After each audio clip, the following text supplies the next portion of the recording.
नमो नमः सर्वेभ्यो। अ, अवकाशः जातः किल। अतः अभ्यासस्य मे मासस्य अवकाशः जातः। जून् मासस्य प्रारम्भम् अपि जातम्। अतः अभ्यासस्य प्रारम्भम् अपि करणीयम्।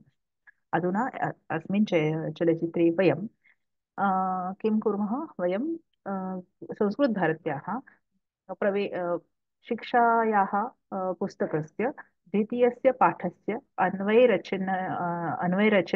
रचनायाः अन्वयरचनायां त्रयः श्लोकाः सन्ति तत्र। पृष्ठक्रमाङ्कः अस्ति। शिक्षापुस्तकः अस्ति। ते सर्वे जानन्ति। तस्य पृष्ठक्रमाङ्कः अस्ति 39 अथवा 40। पृष्ठक्रमाङ्कः अहं दर्शिकामपि दर्शयामि। द्वितीयस्य पाठस्य अस्ति पृष्ठक्रमाङ्क 40। अहं शेर् करोमि।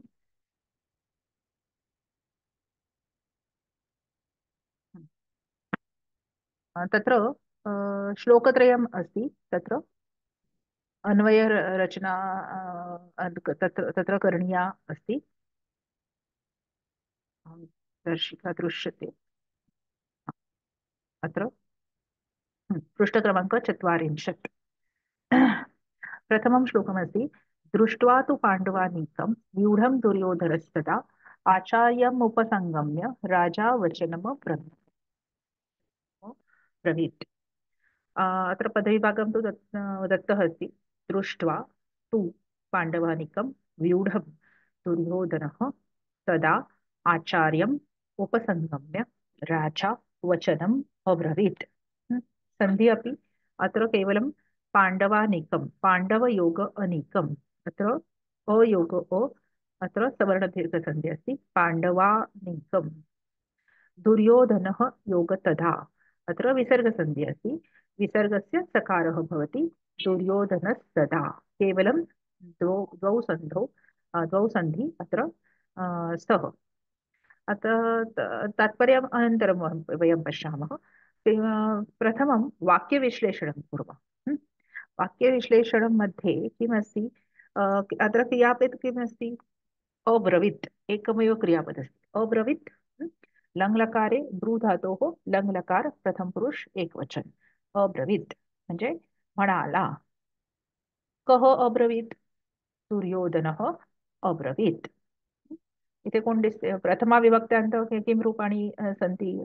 कानि रूपाणि सन्ति अत्र दृष्ट्वा तु त्वा प्रत्ययः अस्ति। पाण्डवानीकं द्वितीया अस्ति। व्यूढम् अपि तु द्वितीया। दुर्योधनः प्रथमा विभक्त्यान्तः अस्ति। आचार्य अं, आचार्यम् अपि द्वितीया विभक्ति अस्ति। उपसंगम्य लबन्त अस्ति। राजा प्रथमा विभक्ति अस्ति। वचनं द्वितीया विभक्ति। अब्रवीत् क्रियापद क्रियापदमस्ति। अतः राजा दुर्योधनः हे दोनच शब्द फक्त प्रथमा विभक्त्यान्त अस्ति। अतः कः अब्रवीत्। दुर्योधनः दुर्योधनः अब्रवीत्। कीदृशं दुर्योधनः। न? राजा इति दुर्योधनस्य विशेषणमस्ति। अतः प्रथमा विभक्त्यान्तः अस्ति। कीदृशी दुर्योधनः। राजा दुर्योधनः। द्वितीयान्त पदानि किं किं सन्ति अत्र।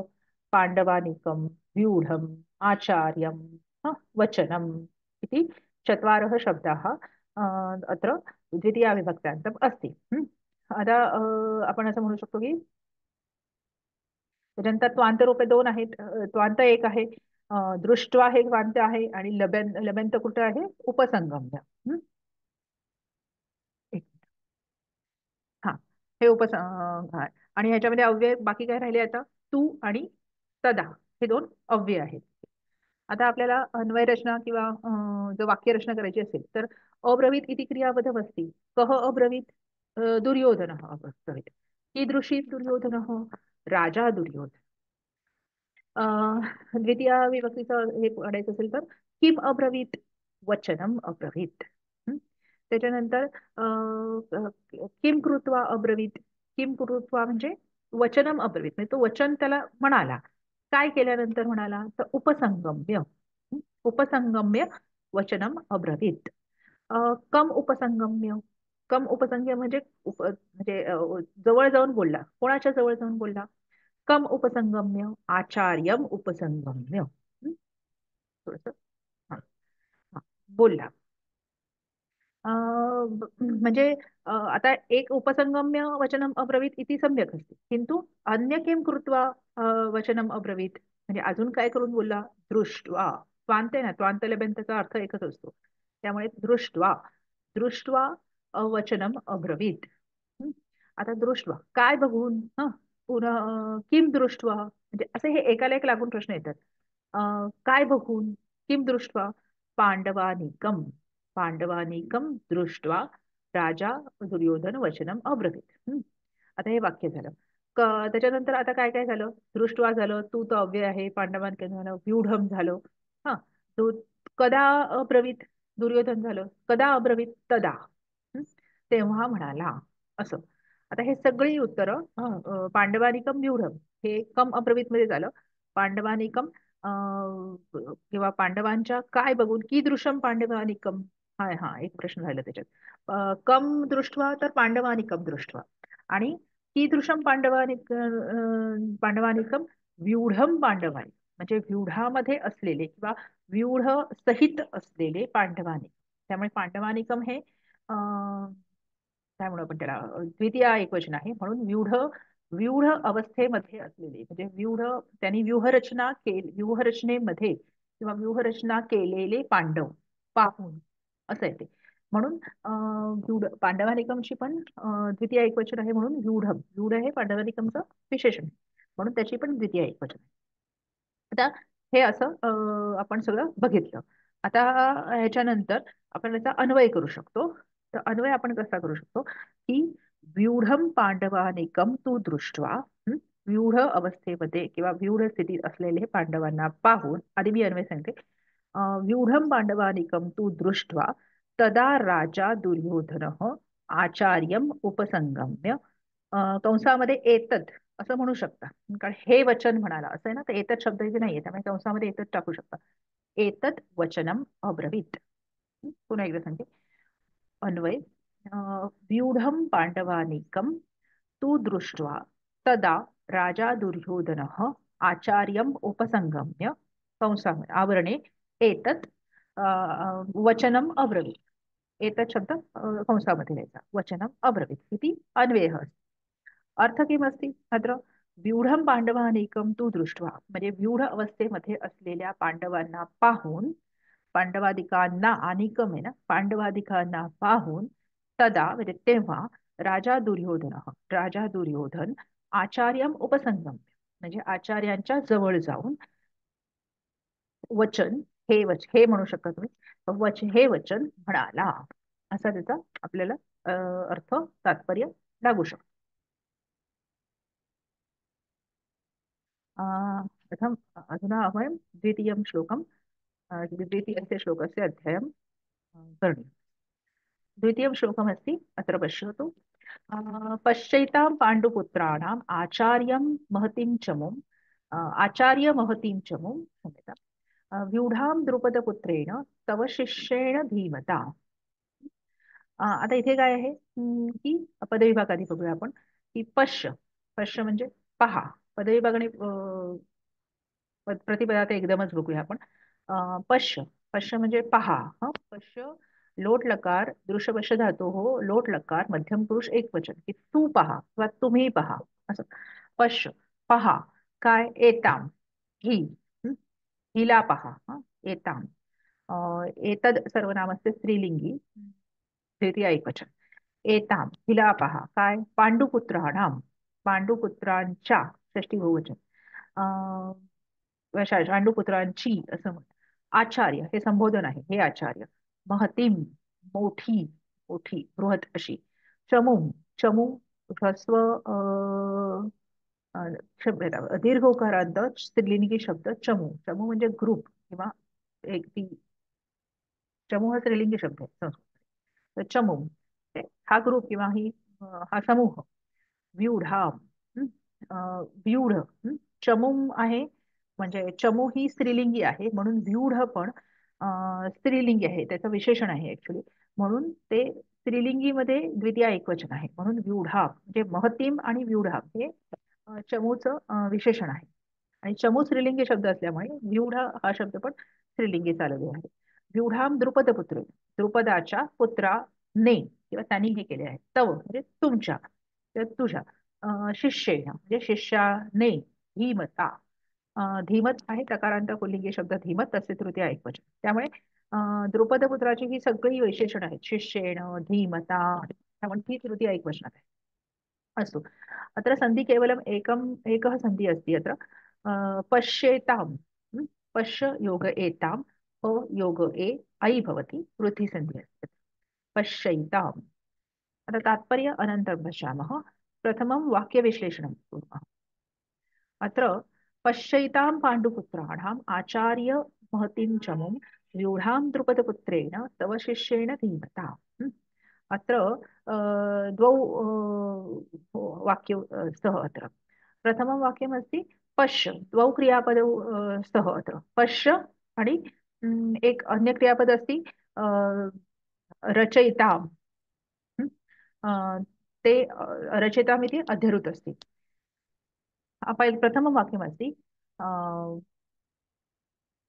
आपण वाक्यविश्लेषण करूया की पश्य पश्य इति क्रियापदस्ति पहा किं पश्य किं पश्य म्हणजे हे आचार्य इति संबोधन अस्ति किं पश्य चमुं पश्य कीदृशी चमुं महतीं चमुं अन्य कीदृशी कस्य चमुं किंवा केषां चमुं पाण्डुपुत्राणां चमुं अन्य कीदृशी चमुं एतां चमुं ही चमू पहा.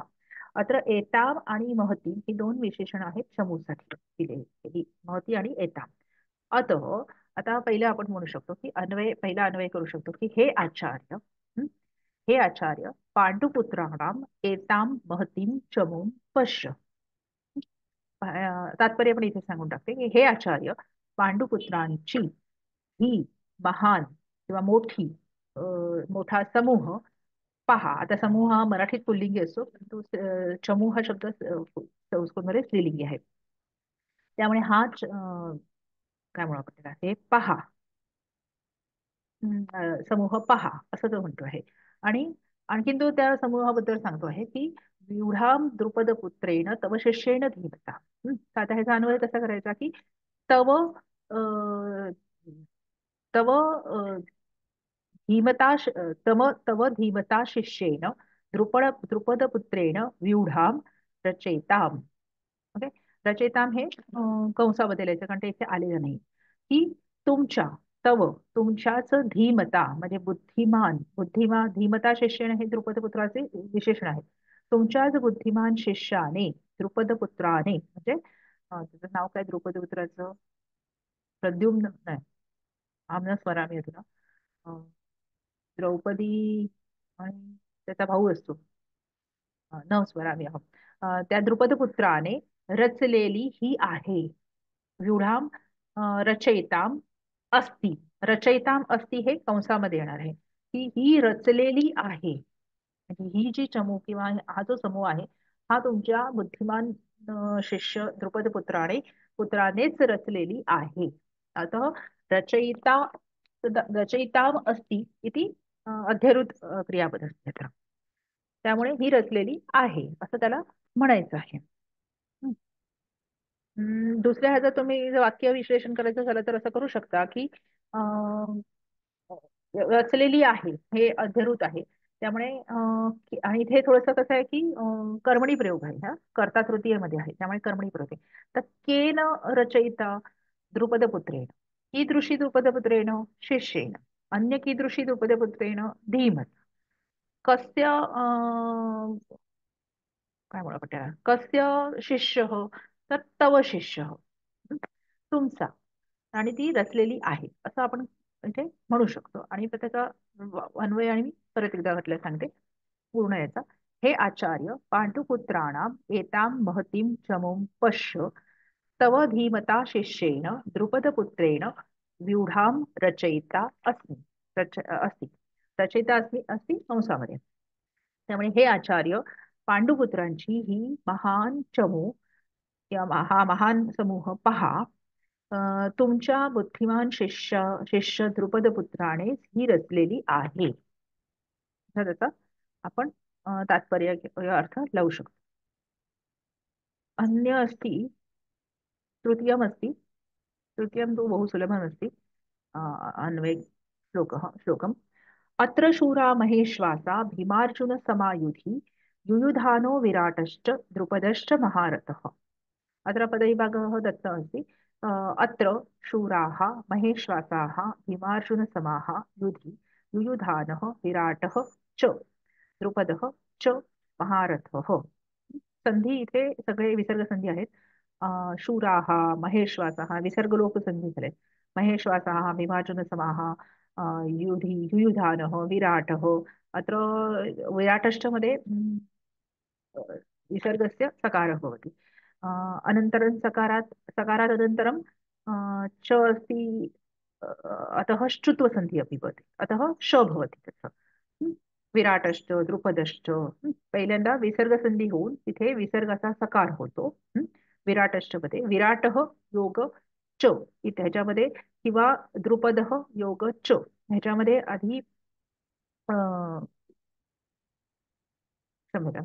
हा द्रुपदः योग च मध्ये आधी विसर्गाचा सकार झालेला आहे त्यामुळे आणि त्याच्यानंतर सकाराचा शकार झालेला आहे शुत्व संधी.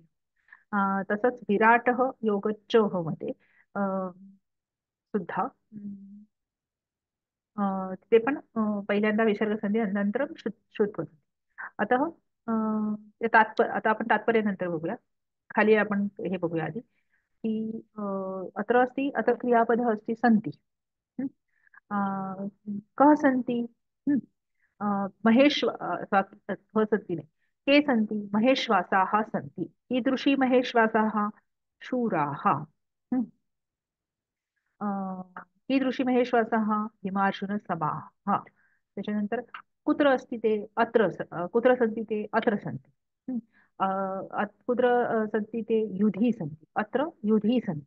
हं? अनन्तरं किं पृच्छामः कः सन्ति युयुधानः विराटः द्रुपदः. कीदृशी द्रुपदः महारथः द्रुपदः. कीदृशाः महेश्वासाः शूराः महेश्वासाः. अतः अधुरा अन्वयस्ति अत्र युधि अत्र युधि भीमार्जुनसमाः युयुधानः विराटः च महारथः द्रुपदः च कंसामध्ये नैकाः असं टाकू शकतो आपण की अनेक अनेक शब्द इथे नाहीये पण कंसात टाकू शकतो. नैकाः शूराः महेश्वासाः सन्ति सन्ति कंसामध्ये.